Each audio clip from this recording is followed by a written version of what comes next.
Peddi next song ఎప్పుడంటే mega power star Ram Charan హీరోగా, Janhvi Kapoor heroine గా, దర్శకుడు బుచ్చిబాబు సానా తెరకెక్కించిన సాలిడ్ స్పోర్ట్స్ డ్రామానే పెద్ది.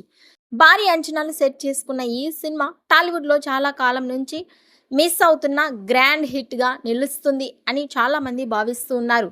అయితే ఈ సినిమా కోసం సంగీత దర్శకుడు AR రెహమాన్ ఇచ్చిన పాటలు ఇన్స్టంట్ హిట్ అయ్యాయి. మొత్తం 3 పాటలు వస్తే 3 దుమ్ములేపాయి. దీంతో తెలుగులో చాలా కాలం తర్వాత తన మ్యాజిక్ చూపించిన రెహమాన్ పెద్ది సినిమాలో కంపోజ్ చేసిన నెక్స్ట్ మాస్ సాంగ్ కోసం అంతా చాలా ఎగ్జైటింగ్ గా ఎదురు చూస్తున్నారు. మొన్న భోపాల్ ఈవెంట్ లో లైవ్ పర్ఫార్మెన్స్ చేసిన మస్సా మస్సా సాంగ్ హైప్ ని నెక్స్ట్ లెవెల్ కి తీసుకెళ్లింది ఆ రోజు. కానీ ఇప్పుడు సమయం దగ్గర పడుతున్న కొద్దీ దీనిని ఇంకా విడుదల చేయలేదు. పైగా తెలుగు వర్షన్ కోసం చాలా మంది ఎదురు చూస్తున్నారు. సో దీనిపై మేకర్స్ ఎప్పుడు క్లారిటీ ఇచ్చి ఈ సాంగ్ ని వదులుతారో చూడాలి. ఈ వీడియోపై మీ అభిప్రాయాన్ని కామెంట్స్ రూపంలో తెలియజేయండి.